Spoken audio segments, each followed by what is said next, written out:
Halo adik-adik semua, perkenalkan nama Abang Naufal Ramadan Saputra.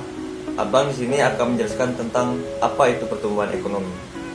Adik-adik di sini ada tahu nggak apa itu pertumbuhan ekonomi? Pasti nggak tahu kan? Baiklah, Abang akan menjelaskan pertumbuhan ekonomi.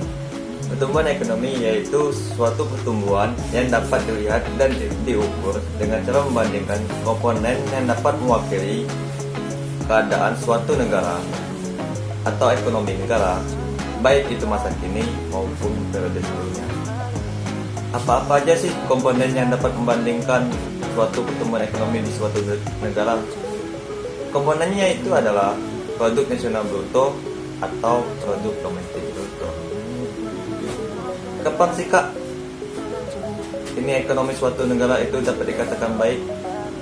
Ekonomi suatu negara dapat dikatakan baik apabila kegiatan ekonomi masyarakatnya berdampak langsung kepada kenaikan produksi barang maupun jasa. Baiklah adik, setelah Abang menjelaskan apa itu pertumbuhan ekonomi tadi, Abang akan menjelaskan apa saja sih ciri-ciri pertumbuhan ekonomi.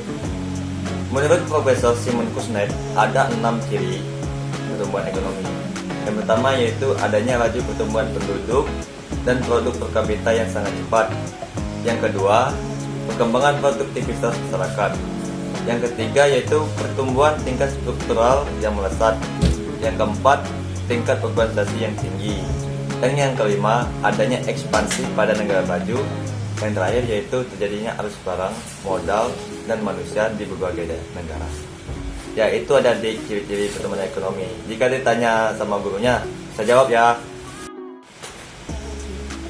Baiklah adik, setelah Abang menjelaskan ciri-ciri pertumbuhan ekonomi tadi, Abang di sini akan menjelaskan lagi apa-apa saja sih faktor-faktor yang mempengaruhi pertumbuhan ekonomi. Di sini ada 7 faktor yang mempengaruhi pertumbuhan ekonomi. Yang pertama yaitu sumber daya alam. Mengapa sih sumber daya alam bisa menjadi faktor utama pertumbuhan ekonomi? Karena bagi pertumbuhan ekonomi, ketersediaan sumber daya alam yang melimpah sangat baik dan menunjang pembangunan. Sebagian besar negara berkembang bertumbuh pada sumber daya alam dalam melaksanakan proses pembangunan dan pertumbuhan ekonomi. Nah, itulah sih alasan mengapa sumber daya alam itu sangat dibutuhkan dalam pertumbuhan ekonomi. Baiklah adik, faktor selanjutnya yaitu sumber daya manusia. Mengapa sih sumber daya manusia sangat berperan untuk pertumbuhan ekonomi? Karena sumber daya manusia adalah faktor penting dalam proses pembangunan dan pertumbuhan ekonomi dan suatu negara. Karena cepat lambatnya proses pembangunan tergantung pada sejauh mana sumber daya manusia melakukan subjek pembangunan memiliki kompetensi yang memadai untuk melaksanakan proses pertumbuhan ekonomi. Nah, itu alasannya jadi mengapa sumber daya manusia itu menjadi faktor utama dalam pertumbuhan ekonomi. Baik adik, faktor selanjutnya yaitu akumulasi modal. Mengapa sih akumulasi modal menjadi faktor utama dalam pertumbuhan ekonomi? Karena modal di sini sebagai proses penambahan stok modal fisik buatan manusia berupa peralatan, mesin, dan bangunan. Nah, jadi ini sangat berfungsi untuk pembangunannya jadi. Selain itu, modal dibutuhkan manusia untuk mengolah sumber daya alam dan meningkatkan kualitas iptek. Modal di sini berupa barang-barang modal sangat penting bagi perkembangan dan kelancaran pembangunan ekonomi karena barang-barang modal juga dapat meningkatkan produktivitas dalam suatu negara. Faktor selanjutnya yaitu tenaga manajerial dan organisasi produksi.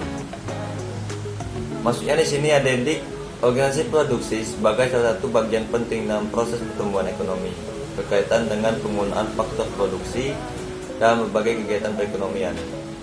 Organisasi produksi juga dilaksanakan dan diatur oleh tenaga manajerial dalam berbagai kegiatan sehari-hari. Faktor selanjutnya yaitu ilmu pengetahuan dan teknologi. Nah, adik, kan sudah Abang jelaskan tadi di akumulasi modal bahwa manusia itu akan memajukan ilmu teknologi. Di sini maksudnya dengan adanya perkembangan ilmu teknologi, maka itu sangat mendorong kecepatan pertumbuhan ekonomi. Mengapa demikian? Karena pergantian pekerja yang semula menggunakan tangan manusia digantikan oleh mesin-mesin canggih, berdampak pada aspek efisiensi, kualitas dan kuantitas barang suatu negara. Baik adik-adik, faktor selanjutnya yaitu faktor politik dan administrasi pemerintah. Mengapa sih faktor administrasi pemerintah itu sangat berpengaruh terhadap pertumbuhan ekonomi? Jawabannya adalah, jika struktur politik dan administrasi pemerintah itu lemah, maka pembangunan ekonomi di negara dengan berkembang akan terhambat. Politik yang tidak stabil serta pemerintahan yang lemah dan korup sangat menghambat kemajuan ekonomi. Faktor terakhir yaitu aspek sosial budaya. Apa saja sih yang meliputi aspek sosial budaya ini? Hal-hal yang meliputi aspek budaya ini yaitu sikap, tingkah laku, pandangan masyarakat, motivasi kerja, atau kelembagaan masyarakat. Dengan aspek-aspek tersebut, maka pertumbuhan ekonomi sangat berkembang dan akan maju seperti negara maju. Oke, mungkin itu saja adik penjelasan dari Abang tentang pertumbuhan ekonomi. Abang selanjutnya akan menjelaskan tentang pembangunan ekonomi. Jadi, sekiannya dari Abang. Wassalamualaikum warahmatullahi wabarakatuh. Dadah.